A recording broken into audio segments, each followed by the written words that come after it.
Islamic جو view ہے اس کے اندر تقریباً چاروں ائمہ اربعہ کا اس پہ اتفاق ہے کہ گورنمنٹ کو جو شریعت میں جو ٹیکس دیے ہیں، کیونکہ حرمت مال ہے نا، حرمت جان بھی ہے، حرمت مال بھی، تو مسلمان سے صرف آپ جو ہے وہ جو شریعت میں جو ٹیکسز دیے گئے ہیں 2.5% ویلتھ کے اوپر اور 5 یا 10% پیداوار کے اوپر، جو اسلامک، اس کے علاوہ آپ کو ٹیکس نہیں لینا چاہیے.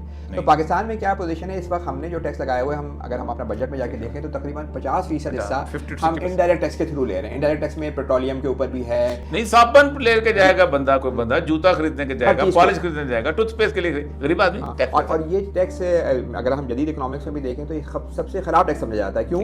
کیونکہ یہ جو ہے وہ ایک آدمی جس کے پاس کھانے پینے کو نہیں ہے، جس کے پاس جو ہے وہ صاف پانی نہیں ہے، اس سے بھی آپ 18% ٹیکس لے رہے ہیں. تو ایک لحاظ سے جو سب سے خراب ٹیکس ہے اس سے ہم سب سے زیادہ پیسے جمع کر رہے ہیں، اور اس ٹیکس سے ہم غریبوں کو بری طریقے سے مار رہے ہیں. یعنی ٹیکسز میں اچھی بات یہ ہوتی ہے کہ جس کے پاس کیپیسٹی ہو، جس کے پاس دولت ہو، ان سے آپ لیں اور کیپٹل فارمیشن کریں، آپ یعنی آپ جو ہے غربت دور کریں. یہاں ہم غریبوں کو ہی مار رہے ہیں. اس کے بعد پھر جب گورنمنٹ کے پاس پیسے نہیں ہوتے اور وہ لون لیتی ہے، جو میں نے پہلے بات کی، تو اس لون سے پھر مہنگائی ہوتی ہے. اسے بھی آپ ایک ٹیکس کہتے ہیں، انفلیشن ٹیکس.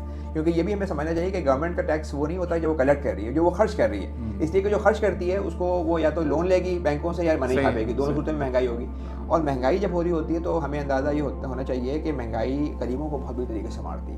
تو ہم نے انڈائریکٹ ٹیکس اور پھر انفلیشن ٹیکس، ان دونوں طریقوں سے بالکل. انفلیشن بھی ایک ٹیکس ہے جو ہم لگاتے ہیں لیکن بتاتے نہیں ہیں.